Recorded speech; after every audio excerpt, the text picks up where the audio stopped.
नमस्कार, मैं अनिल शर्मा आपका एक बार फिर से स्वागत करता हूं आपके अपने YouTube channel commerce by Pathak sir में। अभी तक जो हम कर रहे थे वो आप लोगों ने अच्छे से कर लिया है।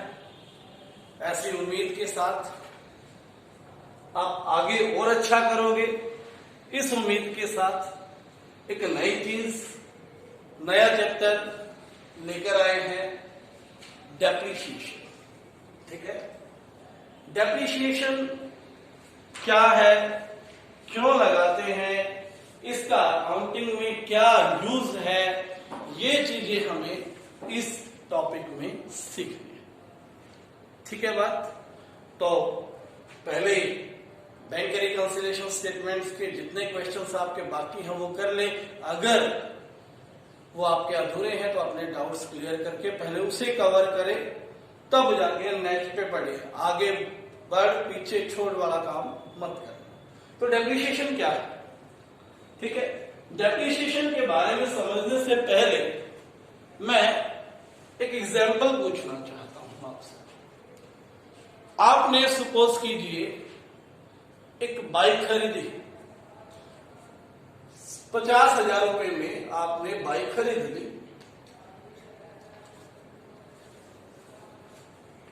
दो साल चलाई,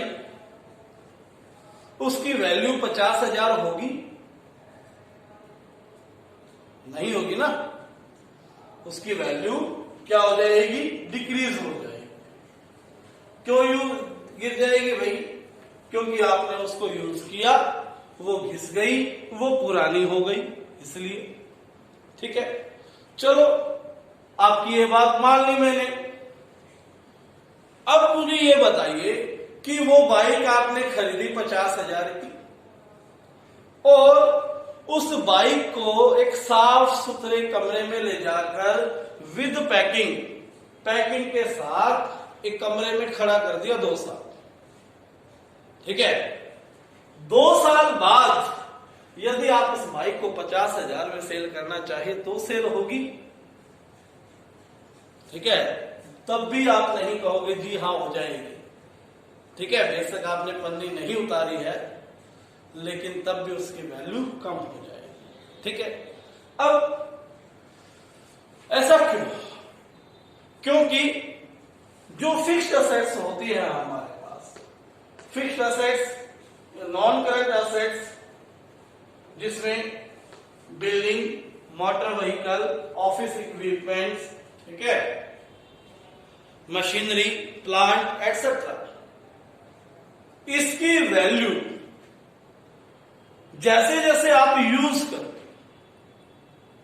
या टाइम बीतता, यानी कि एक्सपायरी ऑफ टाइम, नई टेक्नोलॉजी आ जाने के कारण, ठीक है भाई, नई टेक्नोलॉजी आई, उसके कारण वैल्यू क्या हो जाती है? कम हो जाती है। और ये कम हुई वैल्यू कभी रिकवर नहीं होती, इसलिए it is a permanent decrease in the value of asset. ठीक है, इसलिए इसे क्या कहेंगे? Permanent decrease in the value of assets. क्योंकि ये वैल्यू जो कम हुई, ये हमेशा के लिए क्या हो गई है? कम हो गई। ठीक है, ये हमेशा के लिए क्या हो गई है? कम हो गई। तो जो वैल्यू डिक्रीज हुई वो क्या है? आपकी डेप्रिसिएशन। वो क्या है? डेप्रिसिएशन। जो वैल्यू डिक्रीज होगी ना, तो वो क्या है? डेप्रिसिएशन। तो डेप्रिसिएशन क्या कहूंगा मैं? Depreciation is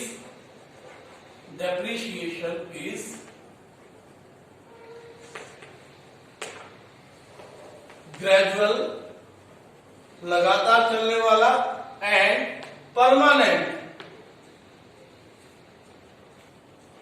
decrease in the value of asset। एक वैल्यू की लगातार,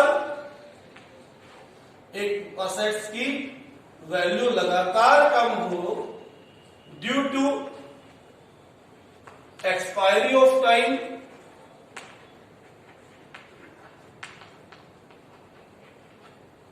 ठीक है, एंड वर्क काम में लाने के लिए, काम करते समय, ठीक है। डेप्लेशन, एक्सपायरी ऑफ टेक्नोलॉजी, किसी भी कारण से जो डिक्रीज हुई असेट्स ऑफ वैल्यू उसे क्या कहेंगे? डेप्रीशिएशन। उसे क्या कहेंगे? डेप्रीशिएशन। समझ में आ गई होगी उम्मीद करता हूं। तो डेप्रीशिएशन के कॉजेज कई बार आपसे पूछ लिए जाते हैं 1 नंबर में। तो मैंने इस डेफिनेशन में कहा परमानेंट यूसेज, वर्क की जगह आप यूसेज भी लिख सकते हो। परमानेंट यूज करने से, डेप्लेशन, टेक्नोलॉजी नहीं आ जाने से, एक्सीडेंट से, एक्सीडेंट हो जाता है तो भी वैल्यू कम हो जाती है। यदि आपकी एसेट्स की वैल्यू कम हो गई है तो वो क्या है? डेप्रीशिएशन। उसे क्या कहेंगे? डेप्रीशिएशन। ठीक हो गई होगी बात। उसके बाद आपसे पूछा जाए कॉजेज, तो कॉजेज में सबसे पहले usage of asset, depletion of asset, passage of time, time बीत जाने से, इंट्रोडक्शन ऑफ न्यू टेक्नोलॉजी यानी कि ऑब्सोलेसेंस बोलते हैं।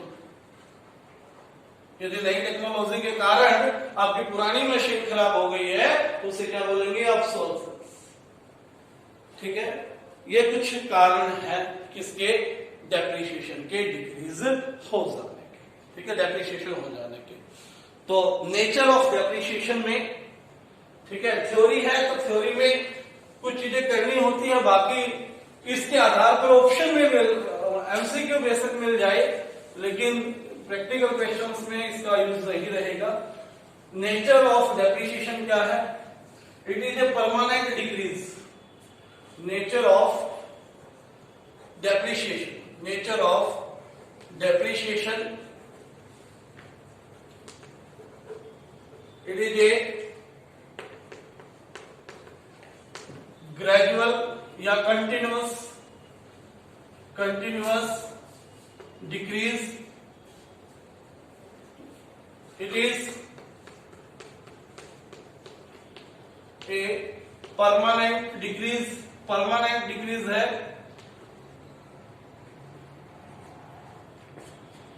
It is allocation of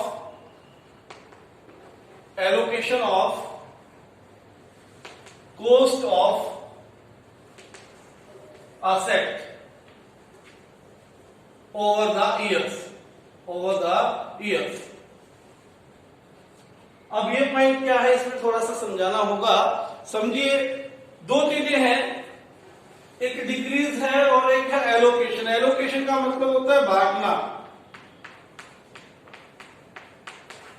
बंटवारा कर दिया आपने पोस्ट का। ठीक है, आपकी शॉप है, दुकान है मोबाइल की, सपोज कीजिए, और आप मोबाइल रिपेयरिंग का काम करते हो और मोबाइल रिपेयरिंग में एक ड्रायर का यूज होता है। ड्रायर मान लीजिए आपकी फिक्स असेट्स है, मशीनरी है, उसकी वैल्यू 5,000 रुपए। आप समझते हैं कि ये 5 साल चलेगा। आपने एक्सपेक्ट किया, अनुमान लगाया कि ये 5 साल चलने वाला है, इसकी जो लाइफ है, एस्टिमेटेड लाइफ है, वो कितनी है? 5 साल। 5,000 रुपए का आपने खरीदा, 5 साल ये चलेगा। 5 साल के बाद ये आपके लिए वेस्ट हो गया और आपने उसको कबाड़ी में बेचा तो 500 रुपए का सेल हुआ, यानी कि 4500 रुपए आपको जो है 5 साल में आपके क्या हो चुके हैं? बच चुके हैं। 5 साल यूज होंगे ना, तो हर साल कितने रुपए का आपका डेप्रीशिएशन हो जाएगा? 900 रुपए का डेप्रीशिएशन हो जाएगा। अब हम जब प्रॉफिट एंड लॉस बनाएंगे तो रिवेन्यू में से, यानी कि सेल में से 900 रुपए हर साल बचाते रहेंगे।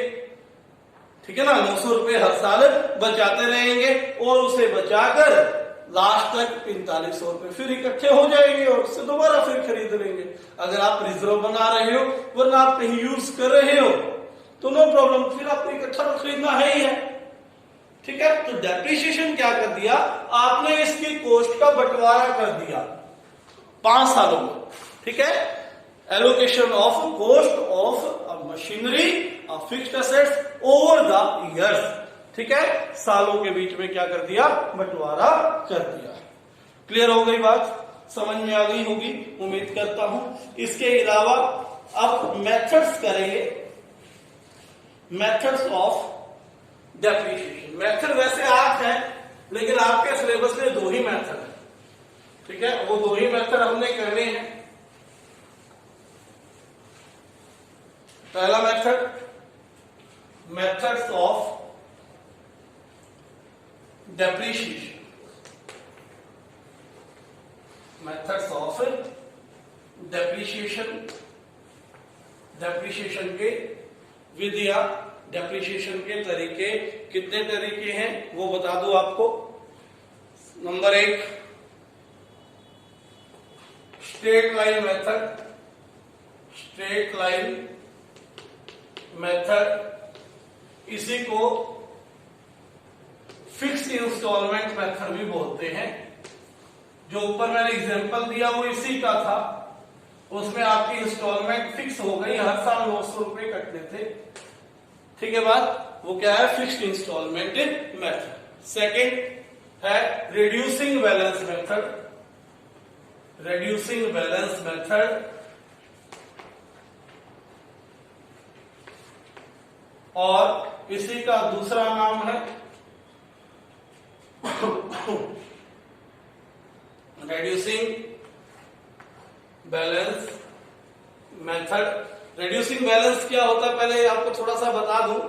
आपके असेट्स थी 5000 की, आपने पहले साल डेप्रिसिएशन लगा लिया 1000 रुपए या 900 रुपए, बचा कितना 4100। 4100 का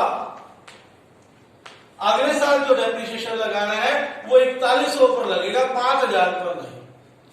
ठीक है, अगर आपका डेप्रिसिएशन 20% था तो 5000 का 20% कितना हो गया 1000, यहां कितना बच गया 4000।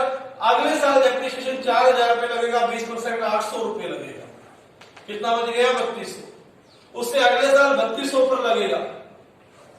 ठीक है, 3200 पे 20% लगेगा यानी कि 640 रुपए। ठीक है, समझ में आ गई बात। तो ये जो मेथड है इसे बोलेंगे रिड्यूसिंग बैलेंस मेथड।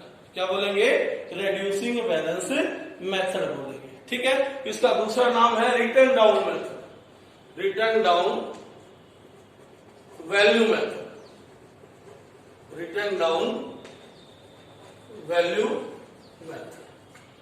ठीक हो गई बात। तो ये डेप्रिसिएशन की आज थ्योरी थी। उसके बाद कल हम स्ट्रेट लाइन मेथड के कुछ क्वेश्चंस ट्राई करेंगे। आज के लिए इतना ही। यदि आप चैनल पर नए हैं तो चैनल सब्सक्राइब करना ना भूलें, बेल आइकन दबा लीजिए ताकि अगली वीडियो सबसे पहले आपके पास पहुंचे, और इस वीडियो को लाइक करें। धन्यवाद।